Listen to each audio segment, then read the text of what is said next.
Good morning class. In this video I will continue line wise explanation of the second chapter, Footprints Without Feet, the thief's story. Anil was sleeping peacefully when Hari Singh was planning to rob Anil. At that time Anil was sleeping on the bed very peacefully. His face was clear and unlined. Anil was very honest man. He was very straightforward person. That's why his face had no linings, had no any black spots. His face was very bright and clear. Even I had more marks on my face.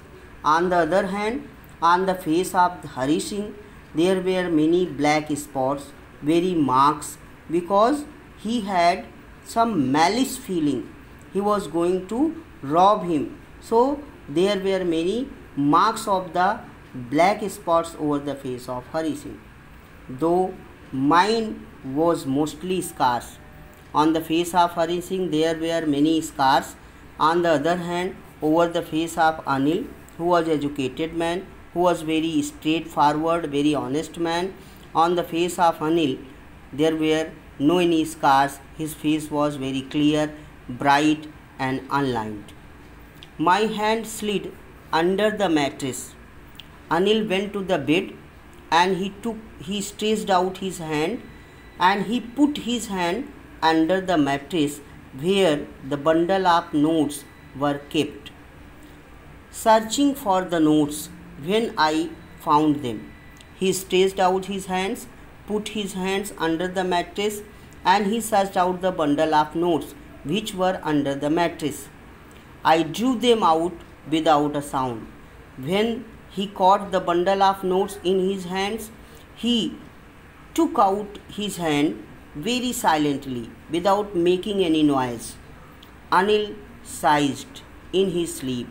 Anil breathed while sleeping and turned on his side towards me. When Hari Singh took out the bundle of notes under the mattress, Anil, who was sleeping on his bed, he turned from another side toward the side of Hari Singh and he breathed. It shows that he was a bit awaking. I was startled. Startled means amazed, surprised. Hari Singh was a thief. When he saw Anil was turning on the side of Hari Singh, then he was shocked. He was surprised and quickly crawled out of the room. Crawled out of the room means he quickly came out of the room very silently so that Anil may not wake up. When I was on the road, I began to run. When Hari Singh came on the road, taking the bundle of notes in his hands, he started running. I had the notes at my waist, held there by the string of my pajamas.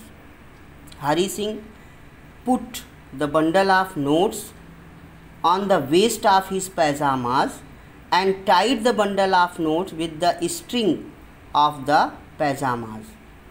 I slowed down to walk and counted the notes, 600 rupees in 50s. When he covered some distance, he reached on the middle of the road. He slowed down his walking and then he stopped at one place and he counted the stolen money. He found the stolen money are 600 rupees and all the notes are in 50s. I could live like an oil-rich Arab for a week or two.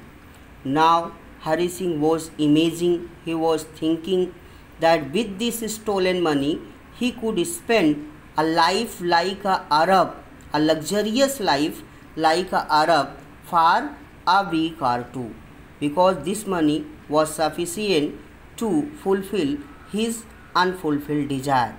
He could live a luxurious life like Arab peoples for 1 week or two. This was the imagination of Hari Singh when he had stolen the money of Anil. When I reached the station, I did not stop at the ticket office. As I have already told you that Hari Singh was a thief, he never used to take tickets from the station. So when he reached at the station, he directly reached to the platform. He did not went to the ticket window to take tickets because he always traveled by train without tickets.